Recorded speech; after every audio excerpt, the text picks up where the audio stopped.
Hi there. A bit of change in my surroundings. Hope it's nicer. So, why I haven't started my game dev company yet? And why you should listen to me despite I have no experience running my company, closing, selling, succeeding with it?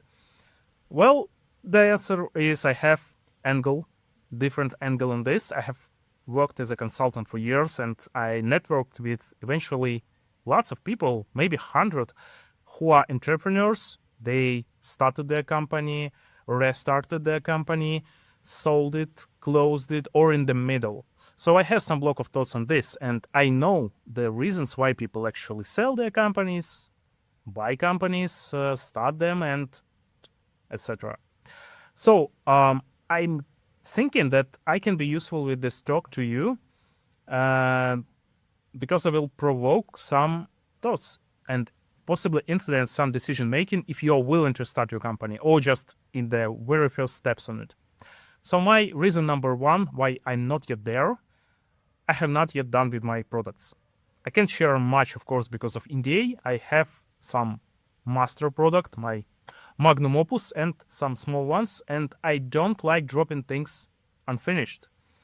It's overall principle for me. I think that it's kind of bad for your portfolio, for your experience baggage, for your outlook and kind of focus in development if you are dropping your products not done. The reason is, well, the games are done for months. I'm not talking hyper casual, which can be done for weeks, but normally it's like several months to years for a game. And that's a lot of time.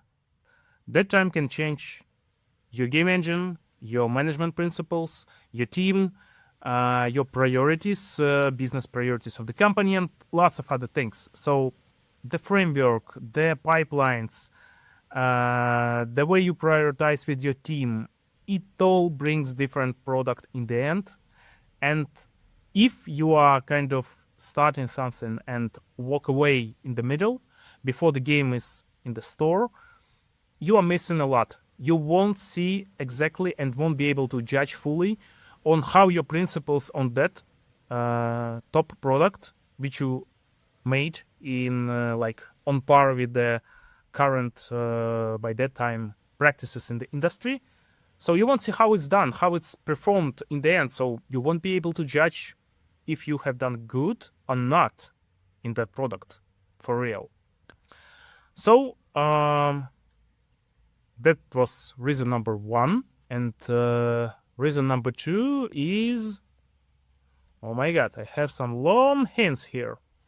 Yeah, reason number two, second reason I have not started the company is routine pressure. The founders are having a lot of pressure, you know that. And I know well how many legal, organizational, financial, reputational pressure is laying on the founders' shoulders, really. And considering that I have, well, quite a lot of pressure already in my current position, well, you know that I'm in Ukraine, near the war zone. I'm getting pressure from some kind of low flexibilities, which are making things hard in terms of the financial point of view. And I have some personal things, so I have a lot. So you have to weigh all your factors when you start a new company and say to yourself honestly that, okay, I'm not there. I don't want my own company because, well, I love my family and I don't want to shrink the time with them. The third reason is that CEO or founder role is less about the game dev itself, but more about the financial stuff, legal, where to get the funds, how to promote, and all that stuff. And I'm not yet ready, honestly, to let high-level game design go, which is really important for me in my career. Another reason, fourth reason, well, I'm not yet ready to give the trade-offs for the business of that kind, for the company of my own. Everyone knows that company is a stress. It's always a stress for the first product of the company, for the first release, and sometimes it prolongs further.